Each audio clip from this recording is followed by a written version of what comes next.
ओम शांति। आज हम सभी समय चक्र के बारे में जानेंगे। ये समय कैसे चक्कर लगाता है। अगर देखा जाए तो इस संसार के अंदर हर कोई समय चक्र में बंधा हुआ है, लेकिन ये कैसे चक्कर लगाता है। और समय हमेशा प्रगतिशील है, हमेशा प्रगति करता रहता है, चलता रहता है। ये कैसे चक्कर लगाता है और हमेशा चलता है, इसको जानने के लिए कुछ एक दो बातें हम जानते हैं। जैसे जीवन, हर एक का मनुष्य का जो जीवन है वो भी चक्र की तरह ही चलता है। जब व्यक्ति जन्म लेता है तो उस अवस्था को बाल्य अवस्था कहते हैं, छोटा बच्चा होता है। उसके पश्चात उसकी जो अवस्था आती है धीरे धीरे किशोरावस्था में प्रवेश करता है। किशोरावस्था के पश्चात धीरे धीरे वो युवा अवस्था में आता है, और युवा अवस्था के अनुभव लेने के पश्चात वो वृद्धावस्था में आता है, और वृद्धावस्था के पश्चात वो घड़ी आती है जो मृत्यु को प्राप्त करता है, और मृत्यु के पश्चात फिर से सर्किल शुरू होता है जन्म पर। पुनः वो एक नया जन्म लेता है, बच्चे के रूप में आता है, और इस तरह से फिर वही सर्किल शुरू हो जाता है। तो इस प्रकार से जीवन भी एक चक्र की तरह से चलता है जो सदा चलता रहता है, ये कभी रुकता नहीं है। उसके पश्चात अगर हम लेते हैं, दिन भी एक चक्र में चलता है। हम सुबह उठते हैं, सुबह होती है, सोकर उठते हैं। सुबह के पश्चात धीरे धीरे दोपहर में परिवर्तित होता है, और दोपहर के पश्चात धीरे धीरे शाम होती है, शाम के पश्चात रात्रि होती है, सो जाती है, फिर पुनः सुबह होती है।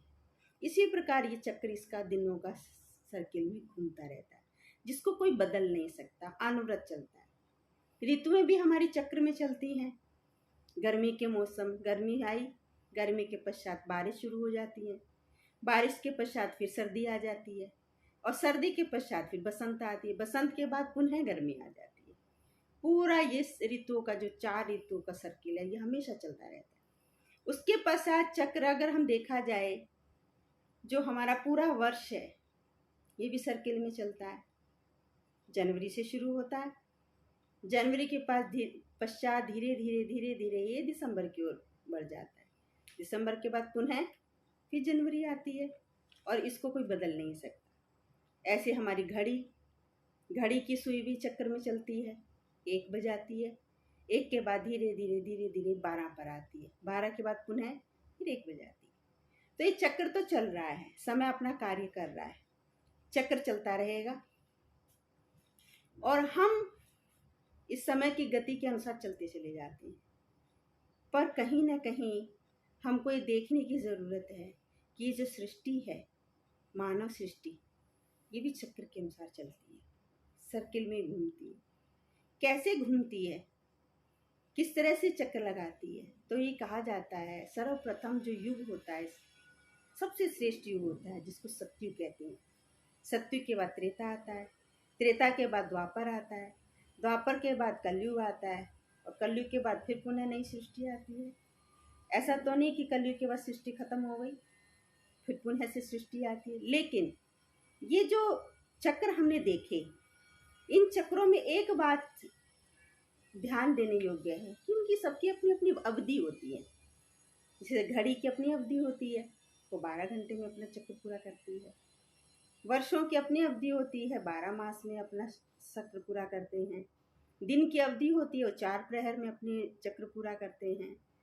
तो इसी तरह से इस सृष्टि भी अपना चक्र चलाती है, सृष्टि का भी चक्र चलता है। लेकिन सृष्टि जो है वो परिवर्तनशील है, समय जो है परिवर्तनशील है। अब जो समय चल रहा है कलयुग, कलयुग के बाद फिर पुनः सतयुग आना है, और इस कार्य करने के लिए स्वयं परमात्मा परम पिता निराकार धरती पर आते हैं, और वो आकर के अपना कार्य करते हैं।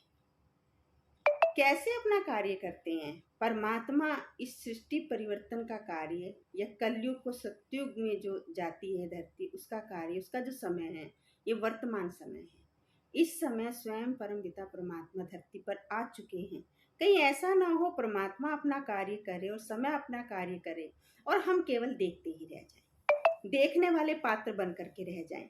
हम देखने वाले पात्र ना बने, समय की कद्र को जाने, समय कौन सा चल रहा है। एक कहावत आती है बड़ी अच्छी सी, कहते जो समय की कद्र करता है समय उसकी कद्र करता है। तो समय की हम कद्र करें, समय की हम वैल्यू को समझें कि कौन सा समय चल रहा है।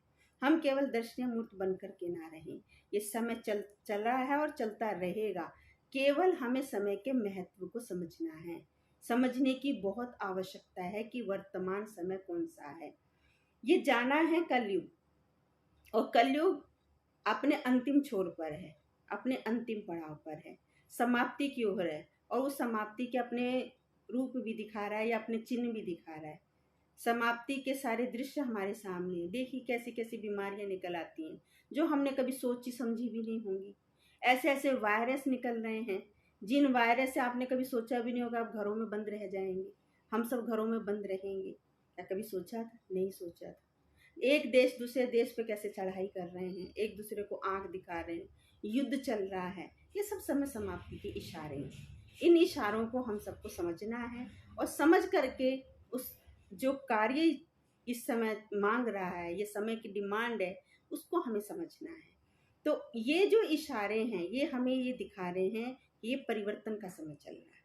इस समय एक बहुत बड़ा परिवर्तन होने वाला है। जैसे इस संसार के अंदर दिन आता है, दिन के बाद रात आती है, कोई इसको बदल नहीं सकता। चक्र को, जीवन के चक्र को कोई बदल नहीं सकता, समय के चक्र को कोई बदल नहीं सकता। इसी तरह सृष्टि का भी चक्र का जो रात के बाद दिन आने का समय है, कलयुग के बाद सतयुग आने का जो समय है, इसको भी कोई बदल नहीं सकता। और अगर देखा जाए तो ये जो समय है, परमात्मा ने कहा है, एक हमारी गीता के अंदर श्लोक आता है, यदा यदा हि धर्मस्य ग्लानिर्भवति भारत। जब जब धरा पर धर्म की ग्लानि होती है तब तब मुझे इस धरा पर आना पड़ता है। तो ये वही समय है जिस समय पर स्वयं सृष्टि परिवर्तक परमपिता परमात्मा धरती पर आते हैं, और वो आ चुके हैं और परमात्मा अपना कार्य कर रहे हैं। अब हमें ज़रूरत है उस परमात्मा को पहचानने की, अपना संबंध उससे जोड़ने की, अपनी प्रीत उससे जोड़ने की, उससे रिश्ता जोड़ने की ज़रूरत है, उसे पहचानने की ज़रूरत है। ये समय की डिमांड है और परमात्मा अपना ये कार्य कर रहे हैं। और वो समय को हम पहचाने, परमात्मा के कार्य में सहभागी बने।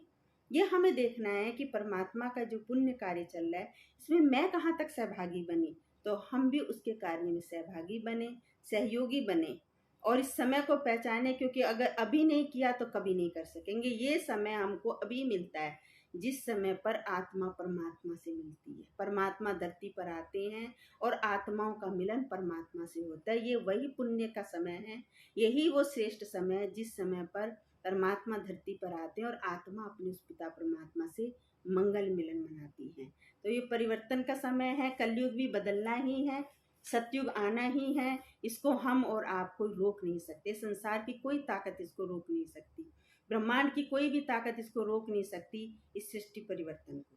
तो नरक से स्वर्ग, कलयुग से स्वर्णिम सुखमय सुंदर खुशमय दुनिया इस धरती पर आने वाली है और परमात्मा आया हुआ है। हमें उसे पहचानना है और अपने भाग्य को जगाना है और उसके कार्य में मददगार बनना है, उसे पहचान कर अपनी उससे प्रीत जोड़नी है।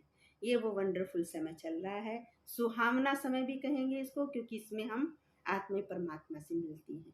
तो अभी नहीं तो कभी नहीं, जो करना है अभी करना है। अभी का समय हमारे हाथ में है, परिवर्तन हमें करना है। ओम शांति।